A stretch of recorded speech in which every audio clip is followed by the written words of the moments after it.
going to make is the tree, and this is pretty straightforward. We're going to add a mesh, turn the number of vertices down to about 7 or so over here, and then go straight into edit mode. Now I'm going to switch to face mode, and most of this stuff should be familiar to you by now. I'm going to select that bottom face, so right click selects if you don't remember, and scale it outwards a little bit.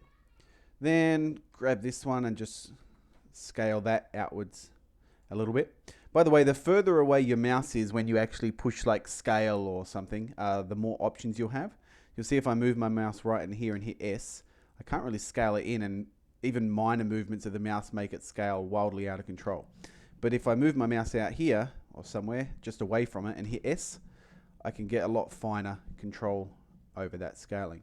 So then I'm going to extrude up anyway and scale it in a bit more, and then extrude, extrude, and extrude. So I've extruded 3 times upwards. Now I'm going to put it into edge mode, and there's a really useful tool that we'll use a lot later on, but right now if I hold down Alt and right click on something, or if I just right click it selects an edge, but if I hold Alt and right click it selects a whole ring around. So I can do that, and then I can like scale that in a little bit, hold Alt on this and scale it in a little bit, kind of like how a tree trunk might look. So then I go back to object mode, and I'm going to add another object, and it's also going to be a cylinder. Now this will have the settings from before, so I can just move this cylinder up, and this is going to be one of the branches. So what I'm going to do is I'm going to rotate it along this X axis.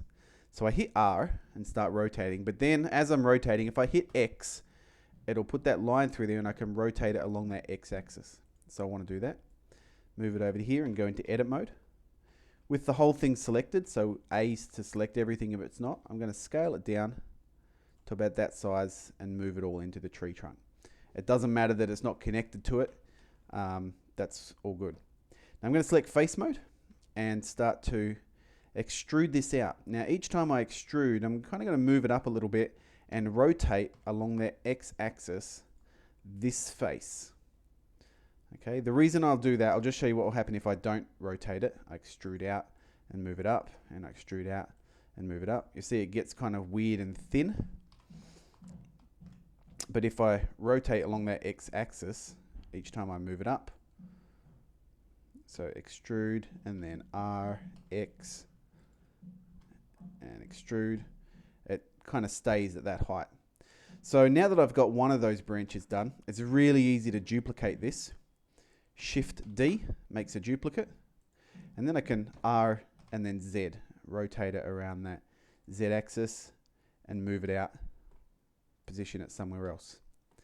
I'll move it down a little bit like that, and then I can hit Shift D again, and then RZ, rotate it around again, get one coming out the back here, bring it up, just move it into position like that.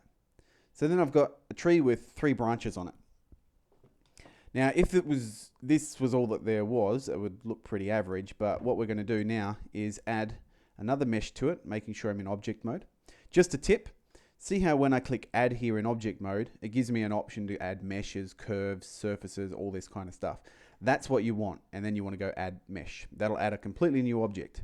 If you're in edit mode and you go add, it will just give you the option to add a cone or cylinder or whatever, just those primitives. You don't want to do that because then it will be part of this object and you'll have trouble selecting it or editing it by itself. So add mesh, icosphere. Now we don't need to change any of the settings over here. We're just going to move it straight up here and then scale it all the way up. Okay, you can scale it pretty big for this and kind of position it on top like that. I might actually move this branch down lower and then bring that down to there. Okay, then I'm going to add another icosphere. Bring it up, bring it across to the top of this and scale it up. I want it to touch the other icosphere, so it's overlapping in some parts. I'm just going to use Shift D to duplicate this one over here and move it around so that it matches, and then once again Shift D, duplicate it over there and move it around so that it kind of meets up. Now with those 3 selected, with those 4 in there, I'm going to right click and select them all. To select multiple things, you hold down Shift, and you can select multiple things. And I'm going to push Control J. That's going to join them all into one. And from here, I'm going to go into sculpt mode because these trees look very round.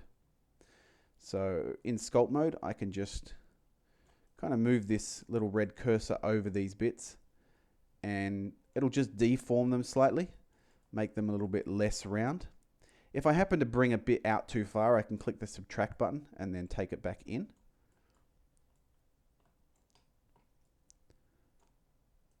And so you just want to run over that. The more you zoom in, the stronger it will be. And you can also turn the size of the thing up there.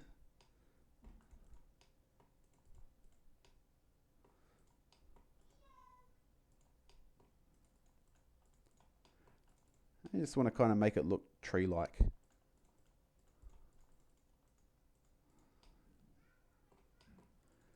So probably kind of a bit saggy at the bottom.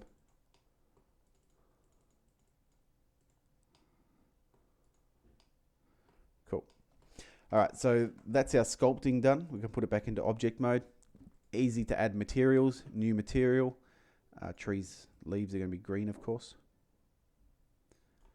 And these are going to be brown. Now I'm only going to make one brown material, because with the other ones, what I can do is use this little drop down menu and just pick the material that's already there. And that way I'm not wasting a whole lot of materials. Say for example, I was going to bring this into a game engine like Unity. If I had used more material, so say for each one of these branches I'd made a new brown material, well that's going to create 4 new materials in Unity, and they're all going to be exactly the same. Same with the trees. If I'd made 1, 2, 3, 4 different green materials, and what that does, right, is when it's drawing these graphics to the screen, it's got to have a separate draw call for the graphics card for every single one of these materials. So at the moment it's doing 2 draw calls, which is pretty small.